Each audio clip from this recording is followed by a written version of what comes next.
Hi everybody, welcome back to Chem 161. What do we got going on today? It looks like there is a quiz due next week for Chapter 2. You already knew that. Hopefully you have been working on that, or finished it, or done something with it. Hopefully it's working correctly, Canvas. I double checked when I said it, but like, who knows, right? We're going to talk about the lab today. Actually, you know what I should do is I should probably get that document open. Let's just start with that and get it out of the way. So, modules, we'll go over to this screen here. So, just ignore what you see here for now.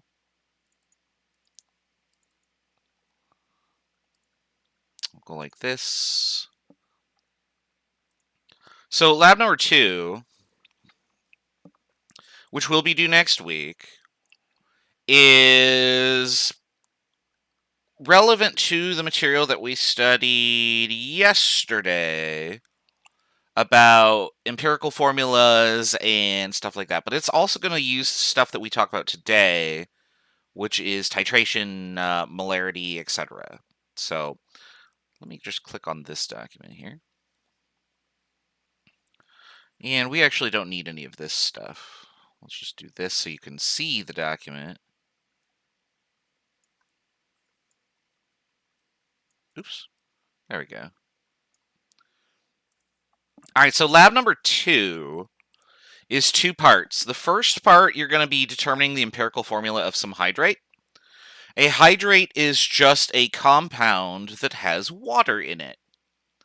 The water isn't reactive in the sense that, like, it causes the substance to change its formula or anything like that. The water's just detachable. The word is labile, but you won't really ever hear that word again until you get to inorganic chemistry. You start talking about ligands and stuff like that. So the water just it can be detached, it can be on or off, and it also affects the color of the substance that you see. In the video, you're going to see that the substance changes color as it gets dehydrated. And based on the analysis, you are going to calculate, and we'll go to this screen over here. You're going to calculate the empirical formula of the stuff. And so here's how that's going to work. So you're going to have this powder, and the powder is kind of this bluish green. That's actually a really good. There we go. It's this color. Whatever this is, sea green or something like that. There's our compound. It's in our weighing boat here. All right, so what we're going to do is we're going to put it into a crucible. A crucible is a ceramic cup. which can be heated to very high temperatures. Okay, so now it's all in our crucible. When we heat this up,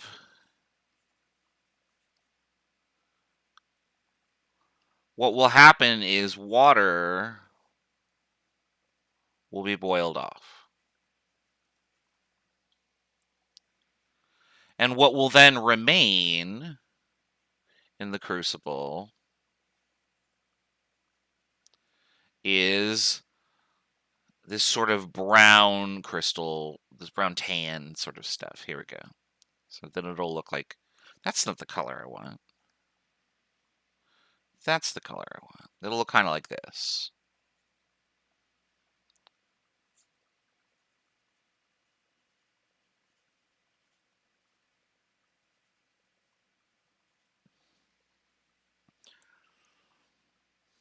And so then what we can say is that, okay, well, if I know, oh, shoot, I misclicked somewhere. If I know the number of moles of compound, and I know the number of moles of water, I could make a ratio between them. Now, it turns out that the compound, which is going to be some sort of copper chloride compound, we could split into two pieces, and we can figure out how much copper there is and how much chlorine there is. And then I'll just compare those numbers and make a pseudo formula. So what ends up happening for the copper part is that we take the brown crystal that we make and we reduce the copper out of the solution by adding an aluminum wire.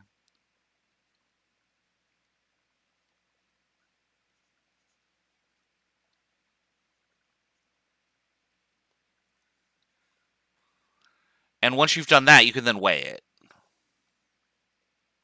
And once you've weighed it, you know how many moles there are.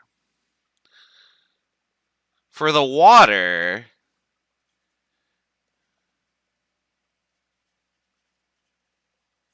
you just figure out how many moles of H2O were lost by figuring out how many grams of H2O were lost. Weigh the sample before you heat it and then after. And then for chlorine,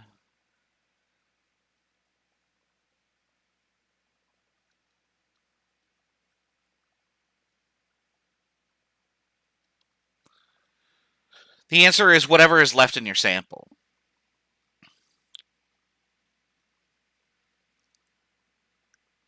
And so once you know how many moles of everything you have, you just write your pseudo formula, just like we were doing before. So whatever this is, dot whatever H2O. Now note that for the formula of a hydrate, you put the variable for water in the front here. Because it's not really a formula so much as it's a coefficient.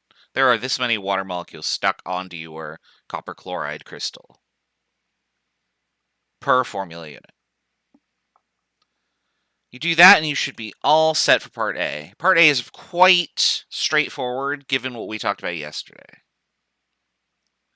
So if you have any questions about that, let me know.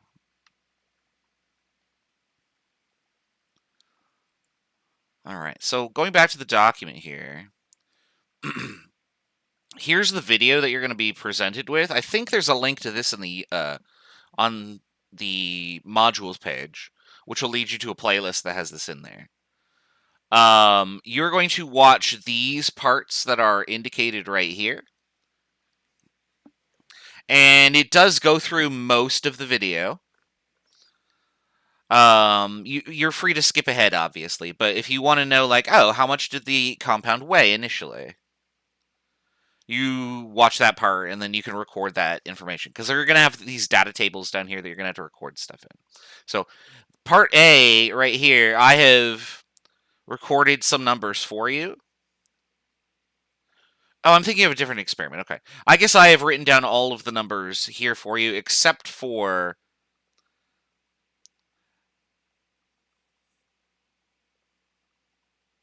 Let's see here. I guess I wrote down all the numbers just independently. Oh, interesting. Okay. Okay. I guess I'm just having you watch the steps, and then I'm giving you data. In another lab, I forget for which class, because they all sort of blend together. I actually make you watch the video and record data from the video, but it looks like I'm not doing that here. So why do you use aluminum? So this is sort of beyond the scope of this class, but we're going to cover this in 163. So aluminum is a really good reducing agent. And so the reaction that we're actually doing, let me just clear all this out here. So you have copper in the solution as an ion.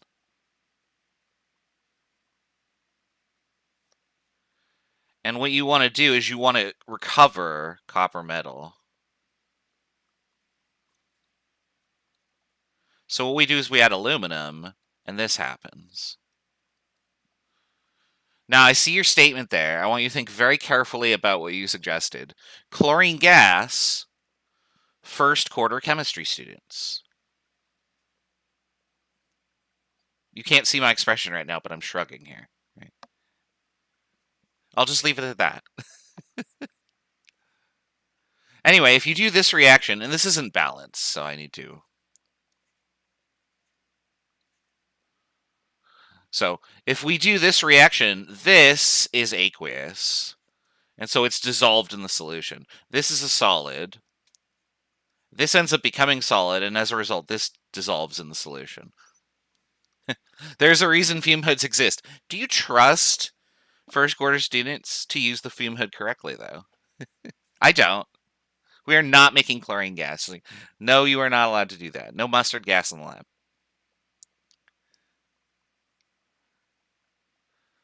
So this ion gains a bunch of electrons from this metal, and thus this dissolves, and this is what we can isolate. So this is what's known as an oxidation reduction reaction.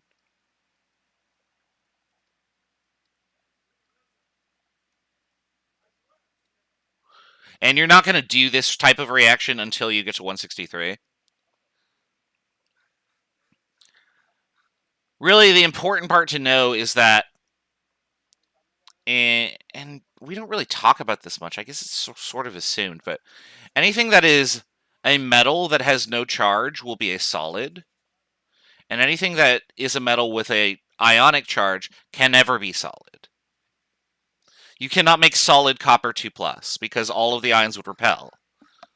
So if you have something that's dissolved in water, it's going to be ionic. And if you want to recover it, you need it to not be ionic. So you have to change its charge by feeding it electrons or removing electrons or whatever. Because non-charged stuff won't dissolve in water. Most of the time. Alright. Yeah, part A is pretty straightforward. You're going to do this experiment. You're going to figure out how much copper you made, how much water you drove off, how much chlorine was left over, and then figure out the formula using a molar-mole ratio.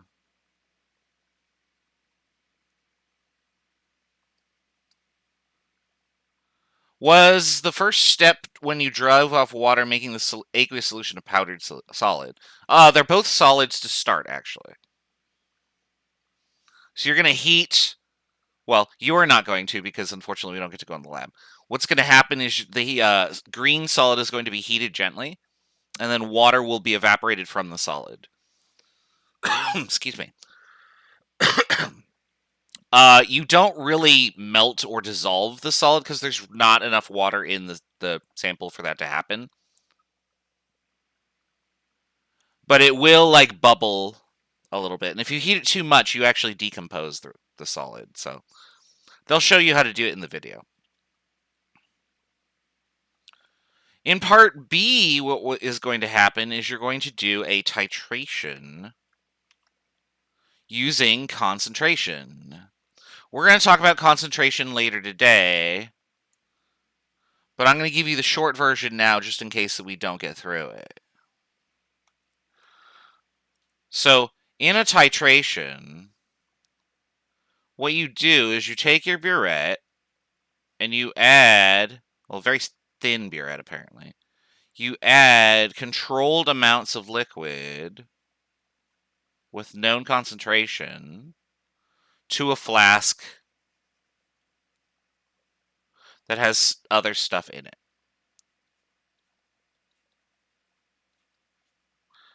I don't know why I called it the titrant tea. Probably because I was thinking about analyte down here and trying to spell it. So what happens is you pour the titrant into the analyte using this burette. The burette is the tall cylindrical piece of glassware. Presumably, you know all about one of the components, and you have some question about the other one. So, for instance, in this case, you're going to know the concentration in moles per liter. We're going to talk about this later today.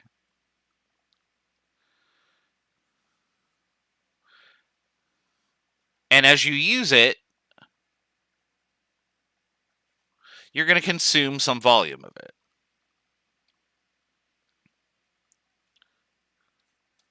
I'll just write that there too.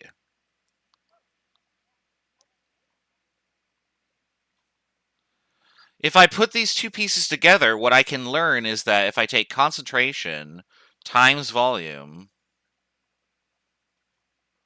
that would be this. Those units would cancel out. And you get moles. So there are some number of moles in this space that I have demarcated with the pink curly bracket. And that number of moles can be calculated by figuring out its volume and how much stuff there is per liter. Moles are a counted unit. Moles are just how many molecules are there. Concentration, which is moles per liter, is kind of like a density. However, density involves mass. This would be more like number density. Now, if you know the number of moles of something that you react, you can know the number of moles of something that you react with, because we could look at the stoichiometry of the reaction. Now, we're not really going to do stoichiometry in this class because I told you that that's for second quarter chem. But what I'll tell you is that the reaction that we're doing for this lab is this. We're doing NaOH and HCl, and the products are water and table salt. And it turns out that this reaction is balanced. So we could say for every mole of sodium hydroxide you also react 1 mole of HCl. So if you know the number of moles of NaOH here, you then know the number of moles of HCl that are in this container.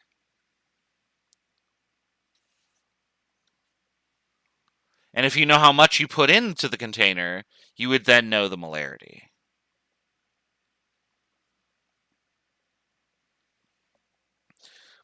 That's the gist of it. And I want you to just sort of like let that stew in your head for a little bit, because what we're going to do now is I'm not going to explain it anymore, but we're going to go and do the actual lecture on molarity. And then when we are done with the lecture today, I'm going to come back to this. So you know what I'm going to do? I'm going to go Control-Shift-New. Oops, not Control-Shift-New. That's new layer. We're going to hit New. And we're just going to make a new one of these. So 2000 by 2000 pixels. There we go. However, we need to do this real quick. Boop. And then now I Control-Shift-New. All right, let me make sure I'm on the right layer before I start drawing all over it. Okay, so now I can come back to this later on, and we'll talk about it. All right, so we're going to get rid of this for now. All right, Let's talk about empirical formulas so that we can get to concentration and talk about that. So we talked about the empirical formula yesterday, and that was pretty easy to calculate. You just turn all the quantities of the stuff that you have into moles. If you have figured out the empirical formula, you can then figure out its empirical mass. So for instance, if your empirical formula was CO2, its empirical mass would be whatever carbon's mass is plus 2 oxygens off the periodic table. And so that'd be like about 44 grams per mole. That's trivial to calculate. You can use LenTech to do that. But because it comes from an empirical formula, it's the empirical mass. Now, what if you want to figure out what the molecule that you're looking at actually weighs so that you can learn more about it? Well, if you use mass spec from chapter 2, you can figure out how much something weighs, right? If I can fire zirconium atoms through a detector that says, oh, this weighs 80, or whatever, then I could surely fire a molecule through that weighs 80. Two things that weigh the same, regardless of their shape, should go through the detector the same way. And it turns out they totally do. So we can figure out the molecular mass of any compound that we want.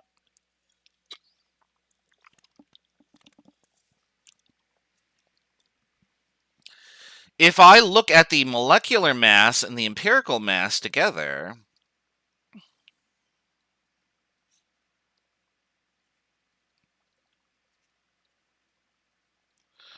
there will be some ratio between them, because remember what an empirical formula is. It's just a family of what your molecule is.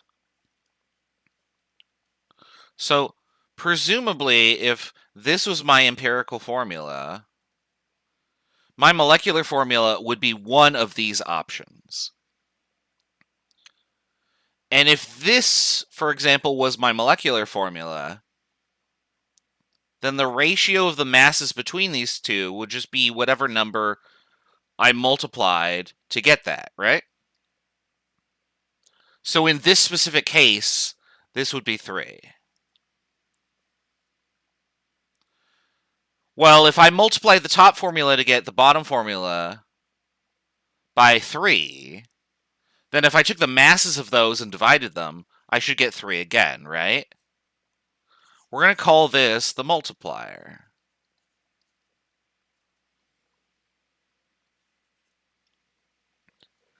So if you take the empirical mass and the molecular mass, throw them into LenTech and get those numbers, you can then figure out what the ratio is between the empirical formula and the actual formula of the substance analyzed. So again, here's the formula for that. We're going to use N to be our multiplier. And let's do an example here. So I found a compound to have an empirical formula of CH2O. Now, CH2O actually does exist. This is called formaldehyde. However, I find that the molecule I put through the detector had a mass of 180. Does CH2O have a mass of 180? No way it has a mass of 180. It's way too light, right? So what I looked at was not CH2O. It was some multiple of it. But what actually was it? So let's figure that out. So molecular mass divided by empirical mass.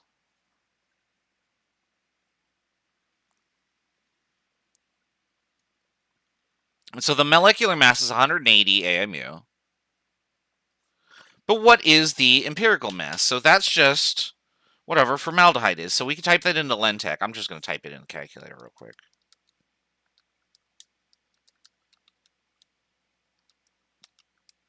And I got 30.0258. Which I'm just going to, since we only have 3 sig figs anyway, I'm just going to round it to 30. Oh, I should do this.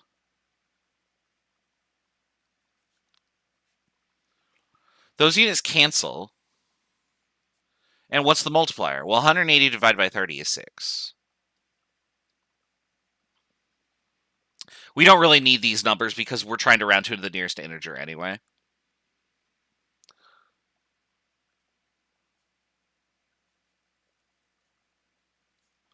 So now we can say, okay, well, if this was our original empirical formula,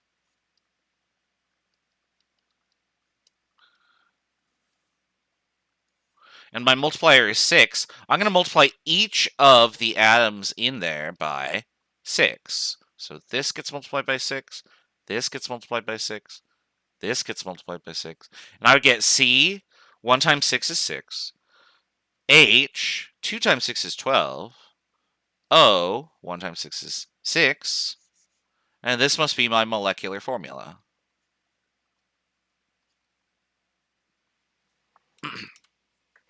So that is what was actually put in the detector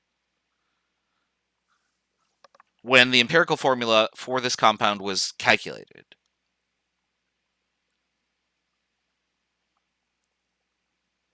So instead of formaldehyde, we actually had glucose. Good to not mix those up, it turns out. You should probably avoid mixing up formaldehyde with anything, really. It's not good. Don't touch it.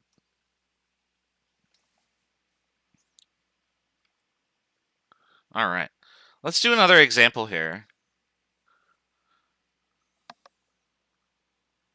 If you smoke, you are aware of what nicotine is. Nicotine is a specific molecule that binds to receptors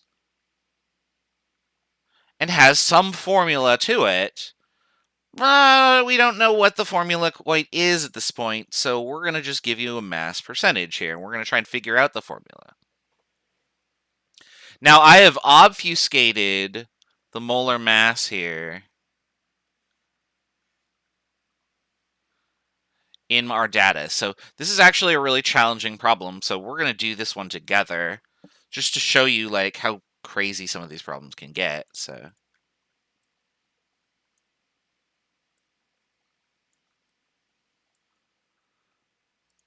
all right. Oh, I got to zoom this in. That's right.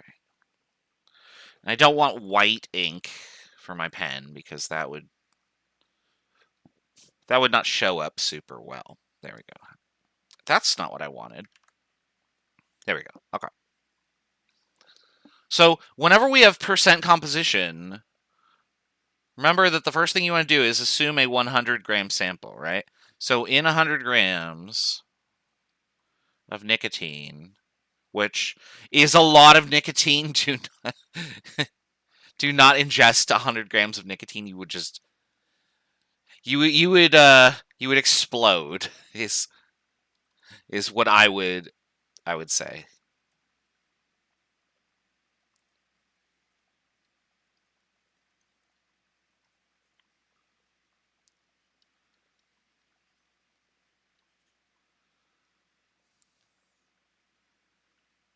All right, this doesn't really look like a 17, so I'm going to fix it. There we go. All right, so we want to find the empirical formula first. So let's start by doing that. So I'm going to convert grams of carbon to moles of carbon. That would be 1 mole is 12.011 grams. 100 grams seems like an overdose. I think 1 gram might be an overdose, but I'm not an expert on nicotine. I mean, I am a cigar smoker, but I don't know how much nicotine is contained in, like, let's see, 6.16. Sorry, I'm trying to do calculations and also have a conversation. There we go. So that's the number of moles of carbon there. We're going to do the same thing here for hydrogen.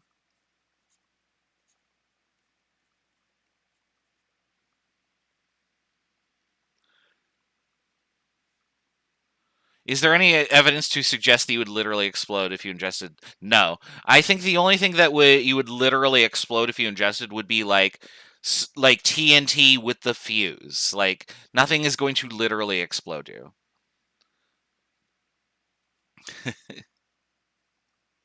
Let's be real, right? Like, I'm thinking more along the lines of Toontown sort of shenanigans.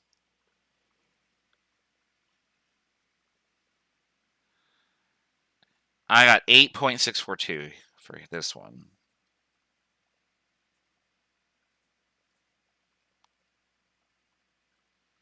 Actually, Pepsi plus Mentos might actually be a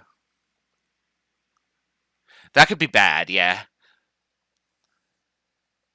However, I don't actually know if that would work because the reason that that works so well is because Mentos are a nucleation site for decarbonation, I believe.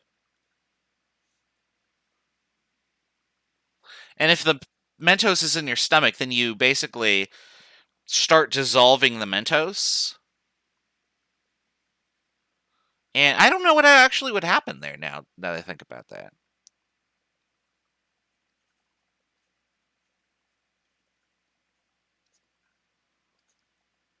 All right. So we have figured out the number of moles of all of these things. 1.233.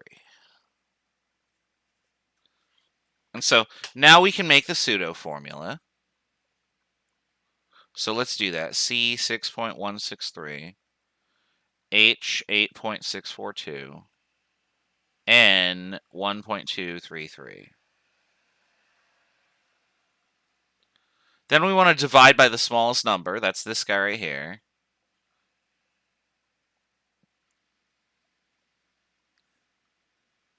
Wow, you guys know how to have a good time. Want to join me for some Pepsi and Mentos and 100 grams of nicotine? This is what we do in chemistry, right? I think it's actually really important to talk about drugs, though, in chemistry, because drugs are a thing that exist. And chemistry is one of the major purposes of chemistry is to, like, not just talk about drugs, but, like, learn how to make drugs, right? And I'm not saying, like, yeah, I'm going to teach you how to make crystal meth. I know how to do it. But, like, in pharmacy, all the medication that we give to people, those are all drugs, right? Those are all chemicals. And you got to know how to make those. So it's pretty important not to be taboo about this stuff. Yeah, I get the Breaking Bad question all the time. It's like, do you actually know how to make meth? Yeah, it's actually really easy. Well, why doesn't everybody do it? Because the equipment is expensive, right?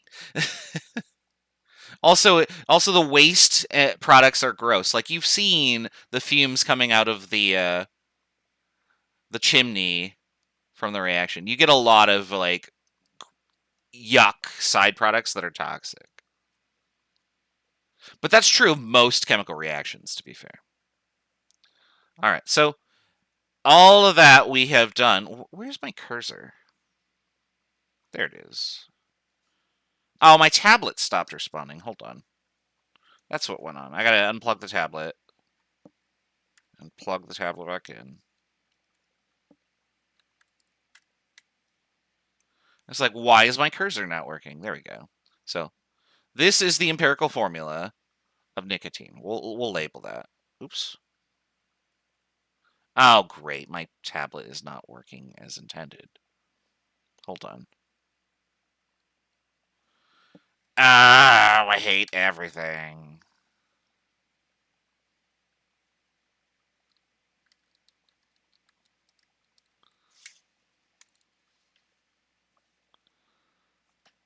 I'll give it a second here. All right. Do you detect that there is something here now? You do, but you do not recognize that I have an eraser, and it's still lagging.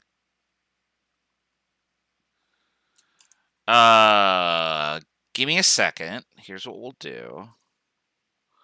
So, save as. Let me put this in the student folder. So I'll call this, what do I want to call this? So this is week 4, Tuesday, 2.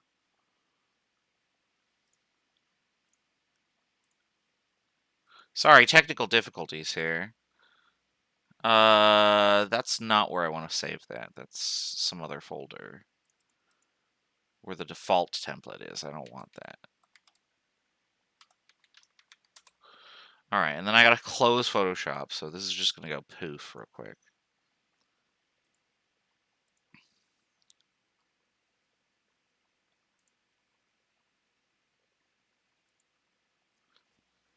All right, does it work now?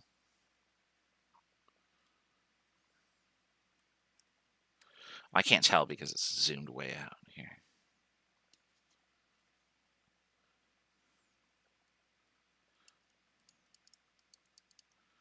Oh, no. Why? Why is this a thing that's happening?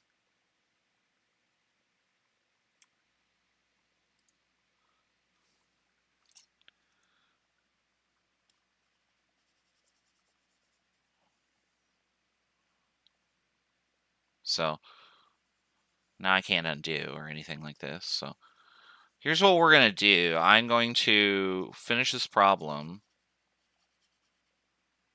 And I'm going to reboot everything.